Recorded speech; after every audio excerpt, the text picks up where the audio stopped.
Hello and welcome to app development. So good news, your quarantine problems are over. Why are your quarantine problems over? Why are they over? Because we are about to make a 2-player tic-tac-toe game on the App Inventor. That's right. You are going to be able to play tic-tac-toe from your emulator with anyone else that's also finished this lab. They could be on the other side of the planet, the other side of Columbia County, the other side of Valatia, or just the other side of the room. But either way, it's going to allow you to have a 2-player experience. It's going to use the web database. So both players are going to be pointing to the same entry in the web database, and that's going to allow them to have a game where they go back and forth because they're reading from the same data. So again, as far as like the designer views go, pretty straightforward. There's going to be some buttons, there's going to be some list pickers, there's going to be some clocks. Just make sure you're paying attention to all the different settings. And then again, when you're setting up the web database, don't forget to use the address that I've provided. All right, you have to make sure that you're pointing to the right database. Otherwise, you won't be able to communicate with everybody else because you'll be pointing to a different section. Okay, so let's take a look at what this thing actually does. So I have it here loaded up on my screen, and you'll see there's a Start a New Game button, and it currently says that there are no active games. All right, and this is kind of like the waiting room for the game. So when there are no active games, it'll say this. If there's an active game, we're going to see some buttons pop up. So what I have here is I have it loaded up on a second computer. So what I'm going to do is on this second computer, I'm going to start a new game. All right, so it's going to take a second because it's the emulator, but eventually this new game is going to get created. It's going to get entered into the database.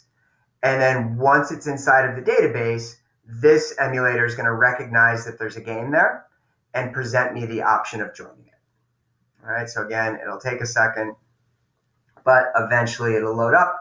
And then on this screen, I will be able to choose that game to join. As soon as I join the game, it gets removed from the list. So once a second player joins the game, no one else can join it and kind of mess up the game and screw around with things. All right, so again, it's almost loaded on this other screen here. So pretty soon it's going to show up on this one. And there it is. All right, the buttons just popped up. So again, these will only show up when there's an active game. All right, if I click here, I can choose from the game in the list, and then I can click Join Game. All right, as soon as I've joined the game, I can't demo this anymore, but that game will get removed from the list. So nobody else can now join ICC Game 3.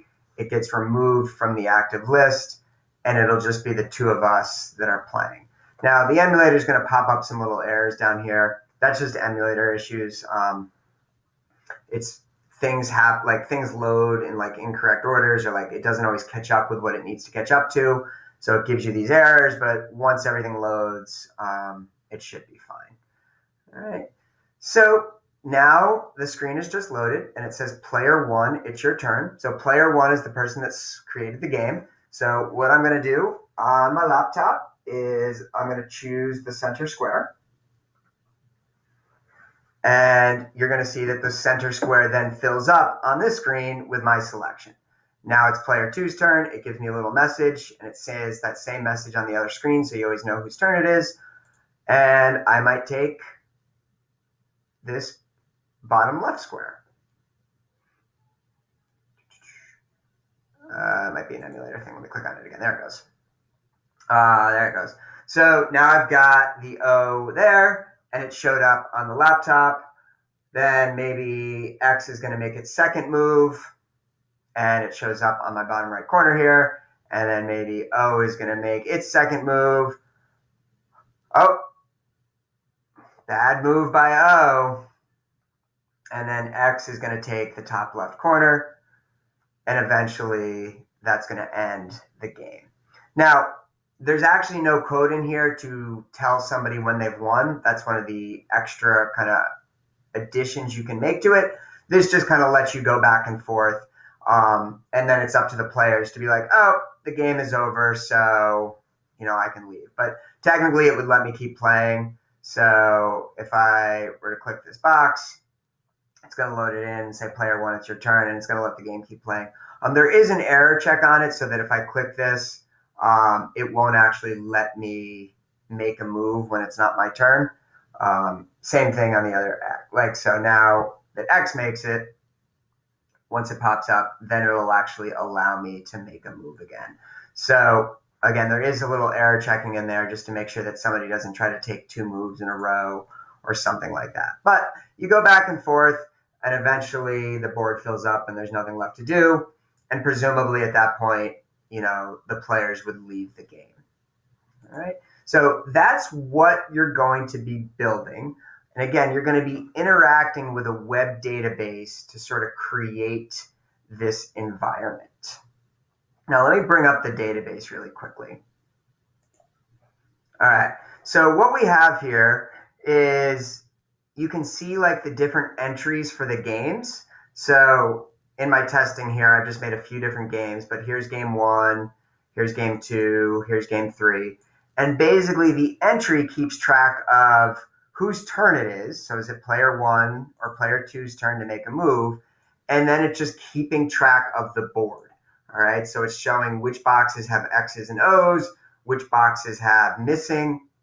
And by reading from this entry over and over again, it allows you to basically participate in the game and just keep updating the board by constantly reading the values that are existing in the database.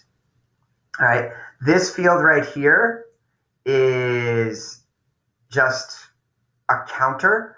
All right, so it keeps track of how many games have been created. So at this point, it's just saying there have been 3 games that have been created, and it will always just update by 1. So it'll go to 4 to 5 to 6. It just keeps climbing so that every game always gets a unique number. And then last but not least, ICC game list is showing all of the active games. So right now there are no active games, which is why this list is empty. All right. Once we start creating games, then it's going to allow and populate this list. And I actually just created a new game on the laptop. So when I refresh this in a second, we're going to see it crashed. When we create a game, let me create it in here then. All right, let's hope it doesn't crash.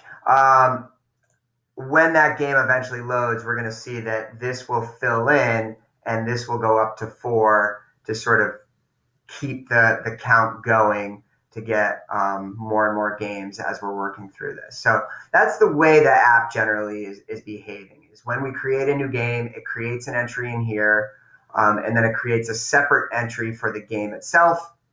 When somebody joins a game, we remove it from the list, and we kind of update things as we go. All right, so that's going to be sort of the process that this app goes through. And then again, it allows you to create sort of this 2-player experience that otherwise you wouldn't be able to have. So I just made a new game. So if I refresh this now, you're going to see that ICC game 4 is now in my list. This game count has gone up to 4, and there's been a new entry created that's all missing right now. So again, when somebody joins, this would be removed from the list, and then they could start interacting with this entry and changing the values. Now, again, this is a super simplified version, but it's the same sort of idea for any 2-player game that you're playing across the internet or any multiplayer game.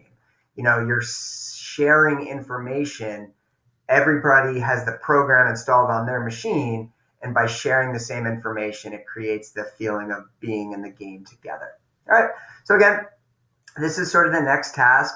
It is a longer one, so be careful. There's a lot going on. If you need to check in with me at some point, like, hey, did I do this right? Does this look good? Feel free to do that. I'm happy to give you feedback as you go so that you don't get too far along and realize that you've goofed the whole thing up. All right, so good luck. And as always, let me know if you have any questions. All right, bye.